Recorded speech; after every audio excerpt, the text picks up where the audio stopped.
അതുകൊണ്ടും കഴിഞ്ഞില്ല. അവരെന്നെ മെന്റൽ അസൈലത്തിലേക്ക് മാറ്റി.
ഇവനിനി ഒരിക്കലും എഴുതുകയോ വരയ്ക്കുകയോ ചെയ്യരുത്.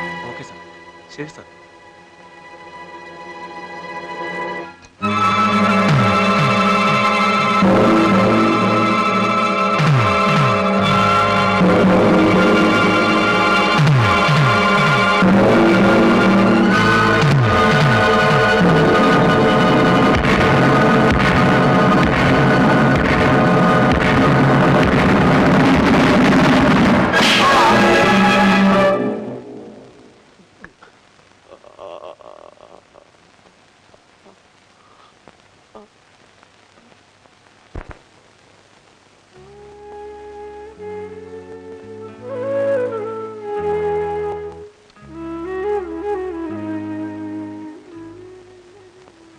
ഹാർട്ട് പേഷ്യന്റ് ആയിരുന്ന മേരിയയുടെ ഫാദർ മിസ്റ്റർ ഫെർണാണ്ടസ് ആ സംഭവത്തിന്റെ ഷോക്കിൽ മരിച്ചു. എന്നെ ആസ്പത്രിയിൽ നിന്ന് ജയിലിലേക്ക് മാറ്റിയ ദിവസം മരിയ വന്നിരുന്നു. പക്ഷേ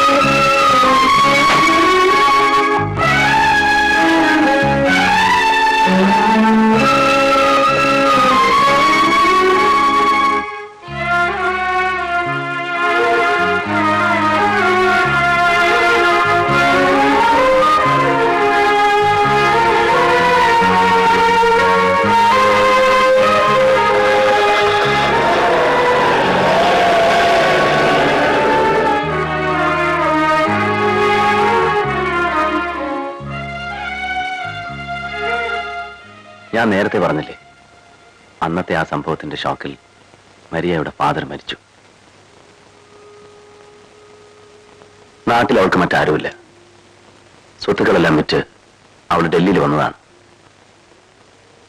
എനിക്കിങ്ങനെയൊക്കെ സംഭവിക്കാൻ കാരണം മരിയയാണെന്ന് ഉമ്മ പറയാൻ തുടങ്ങിയതിന് ശേഷമാണ് ഞാൻ മരിയയെ ഇഷ്ടപ്പെടാൻ തുടങ്ങിയത്. അപ്പോഴേക്കും ഞാനകത്തും അവൾ പുറത്തുമായി. ഉമ്മയ്ക്ക് എന്നും അവളോട് വെറുപ്പാണ്. അവൾക്ക് UNAയിൽ ജോലി വാങ്ങിക്കൊടുത്തത് മരിയയാണെന്ന് ഉമ്മയ്ക്ക് ഇപ്പോഴും അറിയില്ല. ഞാൻ എന്തെങ്കിലും പുറത്തു വരുമെന്നും കാത്താണ് മരിയ എന്നും ഡൽഹിയിൽ തന്നെ തുടരുന്നത്. ഇന്നവൾക്ക് ആരുമില്ല, ഞാനുണ്ടെന്നാണ് അവളുടെ വിശ്വാസം. പക്ഷേ എനിക്കിനി അങ്ങനെ ഒരു ജീവിതമില്ല. സാറിന് ഇനി 5 മാസം കൂടിയല്ലേ ഉള്ളൂ.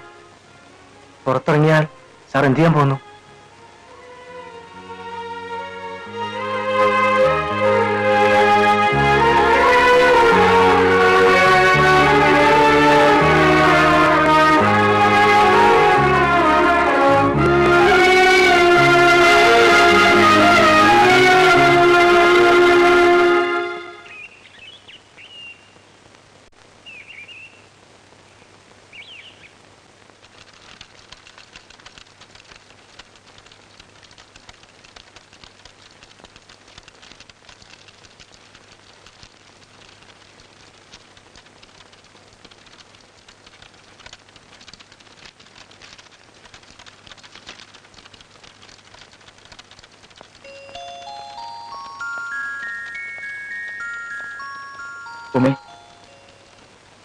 Thank you Suresh.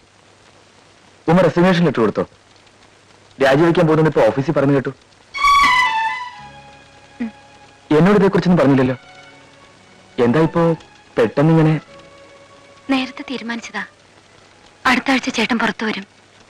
ചേട്ടൻ വന്നാ ഞങ്ങൾ കേരളത്തിലേക്ക് പോകും. ഇത്ര പെട്ടെന്നോ? പെട്ടെന്നൊന്നുമല്ല. 5 വർഷമായി 1 വർഷം പോലും അവർ ഇളവ് കൊടുത്തിട്ടില്ല. അതിനിപ്പോ നാട്ടിൽ പോയിട്ട് എന്തിനാ? ഇവിടെ നിന്നിട്ട് എന്തിനാ? കയ്യും കാലും ഇല്ലാത്ത ചേട്ടന് ആരെങ്കിലും ഒരു ജോലി കൊടുക്കോ? കൊടുത്താലും വേണ്ട. ഈ ജോലി നീ ചേട്ടൻ ചെയ്യണ്ട. मैम साहब, कोई आपसे मिलने आए हैं. कौन है? पता नहीं, बाहर वेट कर रही हैं.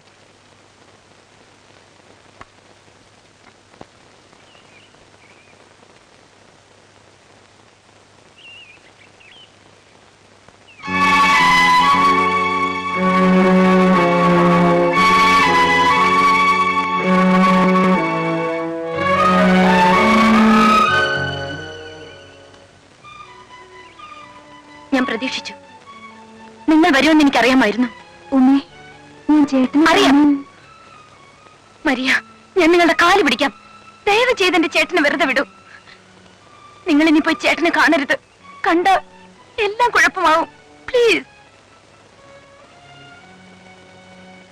ഉമ്മേ, ഞാൻ ആരെയും ഉപദ്രവിക്കാൻ വന്നതല്ല.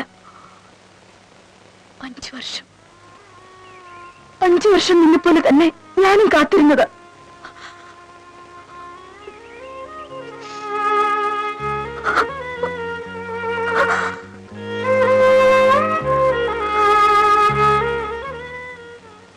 നീ ജോലി രാജിവെക്കാൻ പോകുന്നെന്നറിഞ്ഞു. തിരിച്ചു നാട്ടിൽ ചെന്നാൽ ജിക്ക് വെറുതെ ഇരിക്കാൻ നിനക്ക് തോന്നുന്നുണ്ടോ? വെറുതെ ഇരിക്കാൻ അദ്ദേഹത്തിന് കഴിയുമോ? ഉമ്മേ, ജിക്കയുടെ പേരിൽ ഞാനൊരു പത്രം രജിസ്റ്റർ ചെയ്തിട്ടുണ്ട്. നമുക്കിവിടെ പുതിയൊരു പത്രം തുടങ്ങാം. ജിക്ക് ചീഫ് എഡിറ്റർ. പണമെല്ലാം ഞാൻ കരുതിയിട്ടുണ്ട്. ഒരു മോഹിനിയാട്ടം നടത്തുന്ന ലാഘവത്തിൽ അങ്ങ് പറഞ്ഞു കളഞ്ഞല്ലോ. പത്രം തുടങ്ങാമെന്ന്. നിങ്ങൾക്ക് ഭ്രാന്താണ്. ഈ ഭ്രാന്തിന് കൂട്ടു നിൽക്കാൻ എന്നെയും ചേട്ടനെ വിളിക്കണ്ട. ചേട്ടനെ ഞാൻ ഒട്ടും വിട്ടുതരില്ല. എനിക്കറിയാം, കൊലയ്ക്ക് കൊടുത്തിട്ട് നീ പോകൂ. പഴയ വില്ലന്മാരൊക്കെ ഇവിടെ തന്നെ ഉണ്ടല്ലോ, കുറെ കൂടെ ബെറ്റർ കണ്ടീഷനിൽ. ഉമ്മേ, നീ എന്ത് പറഞ്ഞാലും ഞാൻ ഈ പത്രം തുടങ്ങും. ജിക്ക് ആയിരിക്കും ചീഫ് എഡിറ്റർ. നീ അതിൽ വർക്ക് ചെയ്യും. എന്ത് പറ്റി ഉമ്മേ? അവളെന്റെ ചേട്ടനെ കൊല്ലും. ആര്? Maria Fernandez.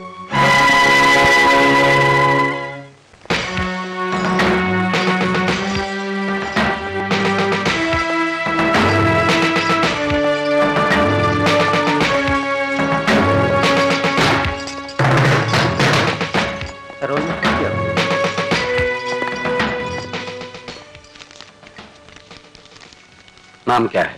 Vishnu, Natraj Vishnu. What is the chargesheet? 1 lakh रुपयों के लिए 6 आदमियों को एक साथ मार डाला.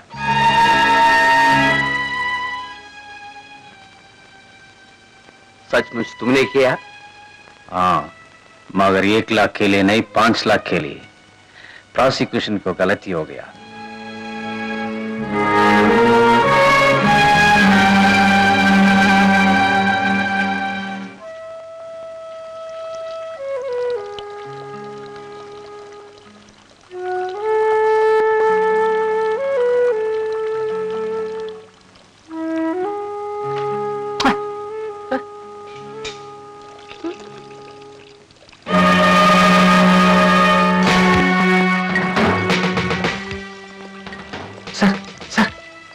വിഷ്ണു,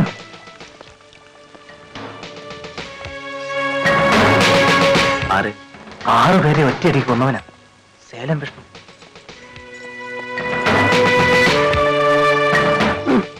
പഴയന്റെ മസിലുണ്ട. ഇവന്റെയൊക്കെ മുമ്പിൽ നമ്മൾ വെറും ചോട്ടാ കള്ളന്മാര് ഇല്ലാണ.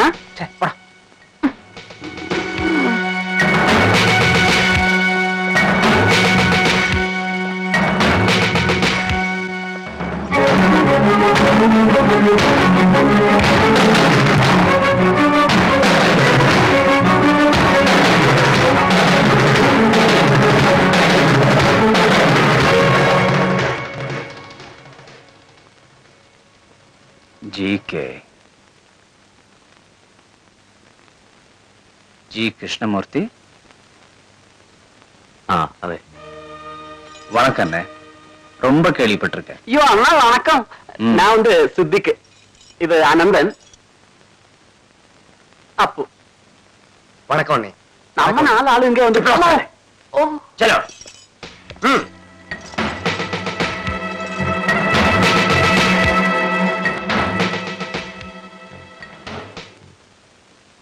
ഇനി 30 ദിവസം, 31 ദിവസം തൂക്കം വരും. जीके, आपको मिलने के लिए कोई आई है?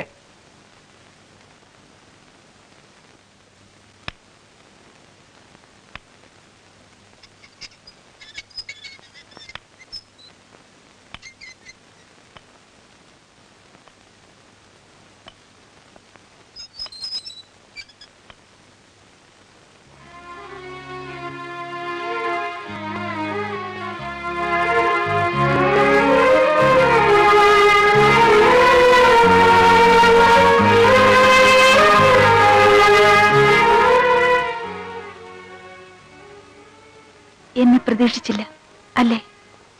പ്രതീക്ഷിച്ചു. നിന്നെ മാത്രമേ പ്രതീക്ഷിച്ചുള്ളൂ.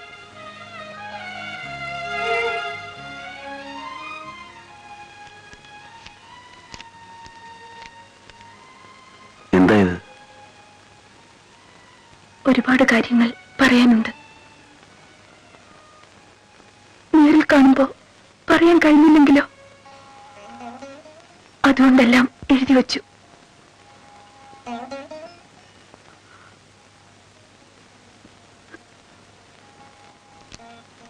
ഇത് വന്നു.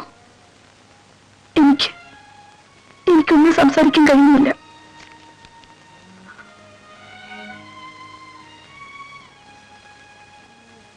റിലീസിന്റെ അന്ന് കൂട്ടിക്കൊണ്ടു പോകാൻ ഞാൻ വരും.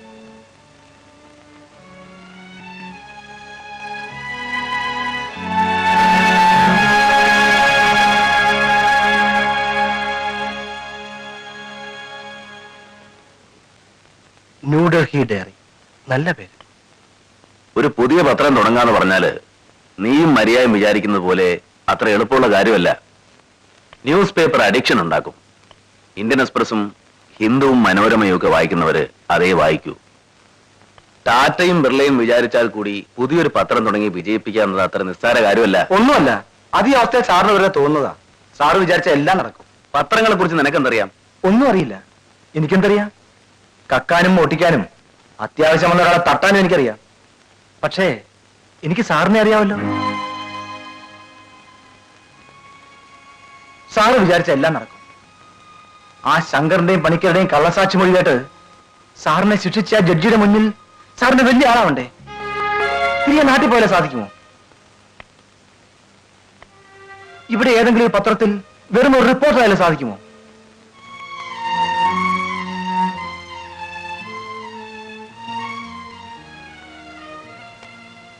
ഇനിയൊരാളുടെ കീഴിൽ പണിയെടുക്കാനല്ലേ വിഷമമുള്ളൂ. ഈ പത്രം സാറിന്റെ സ്വന്തമാണ്. പണം എന്റേതാണെന്ന് ഓർത്ത് വിഷമിക്കണ്ട. ഞാനിത് കടം തരുന്നു എന്ന് കരുതിയാൽ മതി.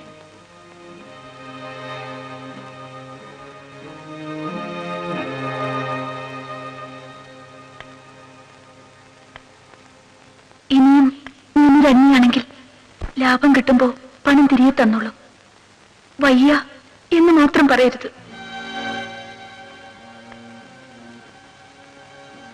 പ്രായശ്ചിത്തം ചെയ്യാനെങ്കിലും ഒരവസരം എനിക്ക് തരൂ.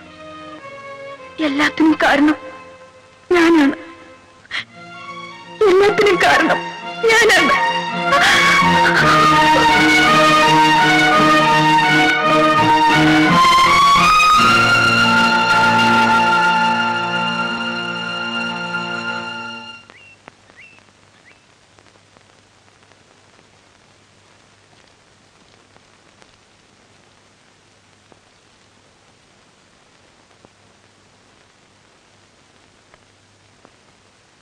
വരട്ടെ സാർ.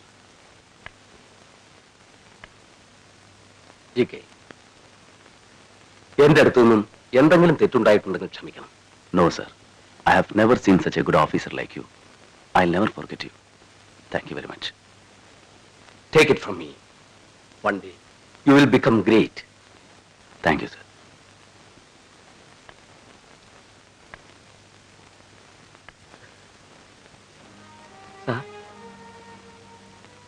ഇല്ലടാ, മറന്നിട്ടില്ല. നിന്റെ ഉമ്മയ്ക്ക് 500 രൂപ മണി ഓർഡർ അയക്കണം. അയക്കാം.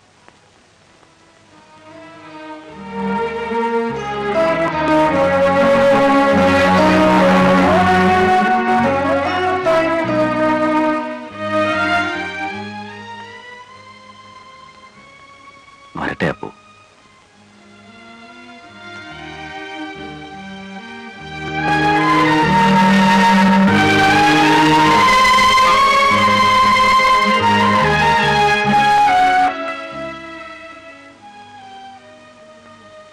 Best of luck.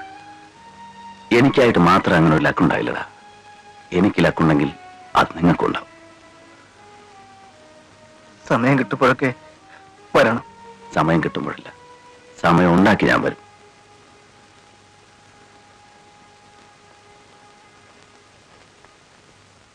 ആ, വിഷ്ണുവിനെ ഞാൻ ചോദിച്ചായിട്ട് പറയണം. ആ,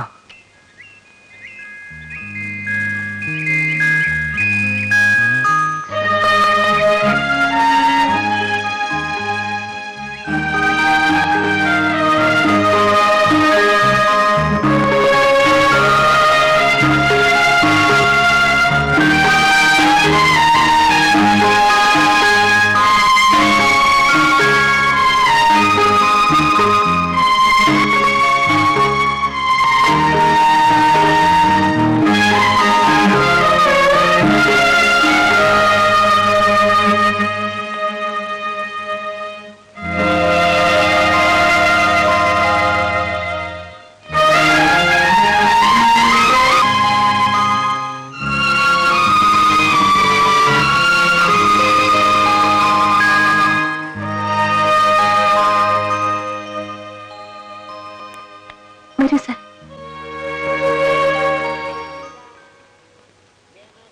സാറെന്ത് തീരുമാനിച്ചു? ഞാനധികം നിർബന്ധിക്കുമെന്ന് തോന്നരുത്. എല്ലാം സാറിന്റെ ഇഷ്ടം.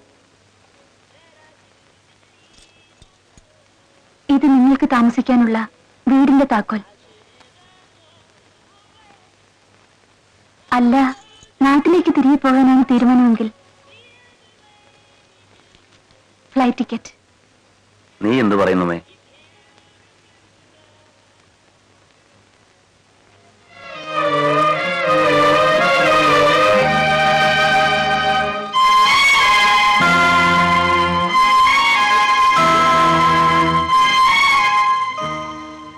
മരിയ പറയുന്നതാണ് ശരി. തിരികെ നാട്ടിൽ പോയാലും ചേട്ടനവിടെ ജീവിക്കാൻ പറ്റുമോ? മനസ്സമാധാനം കിട്ടുമോ?